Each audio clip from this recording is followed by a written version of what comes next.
All right, so I'm gonna go over the basic setup for your seed germination experiment. Now, this experiment is extremely important for you to set up early on. Really, the first week of the class, you should set it up, because what's gonna happen is you're gonna wait for the seeds to germinate. It could take 7 days, or it could take 10 days, or closer to 2 weeks, depending on the heat level of your room. So if it's cold or warm, that's going to definitely affect it to some degree, but that's not part of our experiment. We're going to have to allow for that. Once this experiment is over, you're going to take the little seedlings that result from it and plant them to use in a second experiment. So that second experiment will run 2 weeks. So if you don't complete this experiment, you can't do the second experiment. So this is very important that you get this done right from the start, okay? So here's how it's going to work. You're going to have in your kit a whole bunch of little plastic bags, right, like this.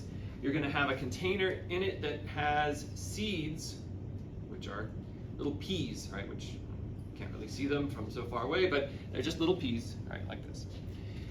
They're dormant right now, so we just let them sit for days, weeks, months, put them on a shelf. Nothing's going to happen to them. So the question here is, what causes the seeds to germinate? Inside every seed is a little plant embryo, right? So a baby plant, and to activate it and get it to start growing and emerge from the seed, it needs some conditions. So we think about what plants need to grow, and you think about light, and you think about soil, and you think about water, probably, and maybe other things as well, but those are kind of 3 things. So what we're going to do is this very simple experiment to look at what sorts of conditions are needed for the seeds to germinate, and that's this first experiment. So what you're going to do is, I'm going to just do the really basic setup here. I'm just going to do it for 1 set, and you're going to replicate this by 3. So for everything I do, you're going to do it 3 times. So if we look at our instructions here, you're going to have a bag that's just going to have seeds in it and water, nothing else. You're going to have a bag that's going to have seeds in it, water, plus a little piece of paper towel that we're going to put into it. You're going to have some dry soil. So in your kit, you have 2 types of soil. One that's labeled dry, and the other labeled, I think, maybe fresh or wet. And so this is the dry soil you want for this experiment. You do not want to be planting things in this, but it's for this experiment particularly because it doesn't have any water content. And then you're just going to use a plain old just towel, right? Nothing else. No water, no soil, nothing else. Just a little piece of paper towel. See if somehow that has any effect on it all. It's just a substrate, something maybe that they might be able to use instead of the soil. That's kind of the idea with that one. So, so we're going to get a bag here. I'm going to start to put in these seeds, right? So each bag gets 3 seeds. And once I get it set up, I'm going to count them out here, put them in the bags. Remember, you will have everything I'm doing here times 3, right? Because we want to have multiples, replicates of each sort of sample that we're doing. So there's 3 seeds in a bag, and then we're going to have 3 bags for each treatment. Okay. So it looks like I have a lot extra, but you're not going to have that many extra once you get it all set up. The next thing is, some of the bags get water and some don't. So the amount of water is 5 milliliters that will go into them. So you have a couple ways to measure that. You're going to have measuring cups in your kit, and you have little graduated centrifuge tubes.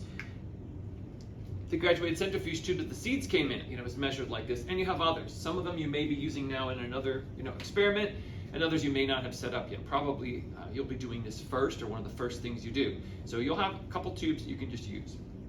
So we're going to measure the water. Again, I say just use spring water, so water from a bottled water.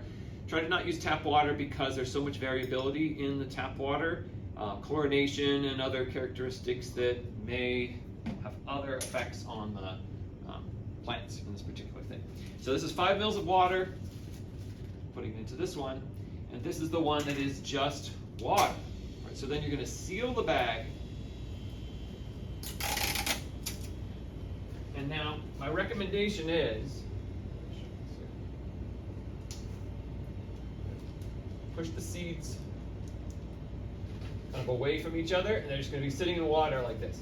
Tape up the bag somewhere on a window would be great, because one thing they're all going to have in common is light. And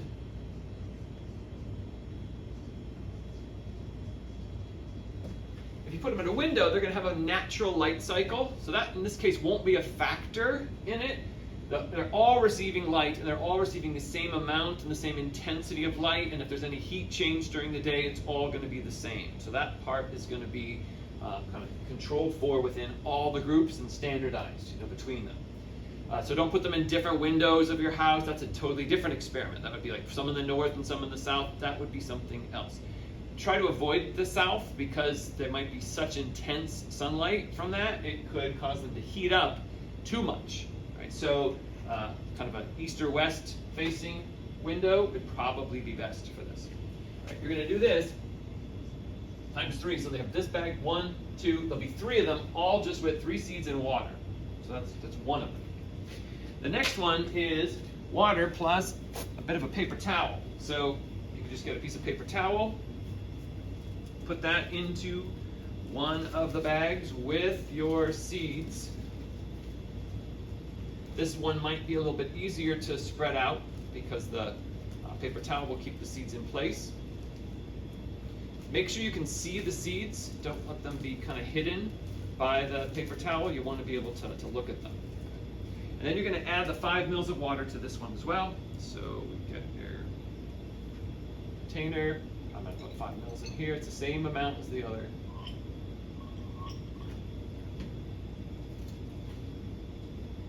Of water. Now the paper is going to get wet, so the seeds aren't going to be sitting in water as much this time, because the paper towel is going to absorb a lot of the water. And you can even, which would be great, I'm going to try to do this here, this one, move the seeds. You may have to open up the bag to do this. Move the seeds so that they're sitting, I'll show you like this with this one at least, kind of like just on the paper towel like this, sort of suspended in the bag. So if you try to get all 3 seeds like that, that would be ideal.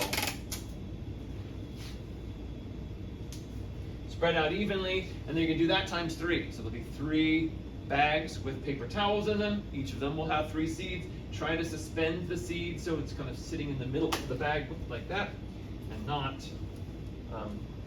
on the bottom. So that's going to be the difference kind of between these two. They both have the same amount of water, but the substrate's changing this. The dry soil. Remember, you're going to have a little bag of soil like this, but it's going to have to go into 3 separate treatments. So don't dump it all in one bag. You're going to have to divide it into thirds. So you'll get the seeds, the bag. The soil has been dried out specifically, so it has no water content. The other soil you have in the class has water in it. It has moisture in it, so that's going to affect the experiment. We don't know how much moisture is in it. It could be a lot, it could be a little, it could vary between them. So that's why I have this special soil that's been dried out for you, so the water is not a factor right in this particular one. So here we have soil, so it's soil. This is what important for plants and seeds to grow. A lot of people might think yes, but we have soil there, but no water with it. And that's again times 3, so you have 3 of those set up. And then the final one is just going to have the paper towel that was coming from back here. Can it have any impact? Can it help the plant seeds? Do anything positive for them? Don't necessarily know why it would, but it's part of another treatment, so we're kind of using this in here as like another control factor. So spread them out as best as you can. It'd be much easier if I was sitting down at a table, so obviously you're not going to do this while standing up. But spread out the seeds as much as you can. Try to have them not right next to each other. Okay. In the container.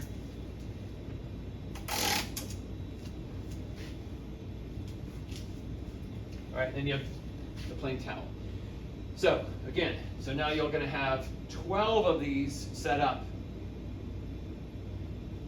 Each one has 3 seeds in it. Okay, so hopefully what's going to happen is after this experiment runs, you'll have a good number of them will germinate, And then when they do, you'll have little seedlings that you can plant in the next experiment. So that'll be set. I'll tell you how to set that up separately. So what you're going to do is just monitor them. There's a data table that you'll have, and you're going to be looking at it and scoring, yes or no, if they've germinated, and how many have germinated at each treatment over a period of time. And so we let it run no more than 2 weeks, because then we're going to run out of time in the course. Right? So at the end of that 2 weeks, you have to stop it. If you have 100% germination of, say, all of them in one of the treatments, then you can stop it. But you should not start the plant growth experiment until you have all the seedlings that you're going to use in that. So essentially, you shouldn't start it with some, and then a couple days later start it with other seedlings. They all have to be started at the same time. So just keep that in mind. So this will connect to a second experiment. And that's the setup for a question of what conditions are going to affect seed germination.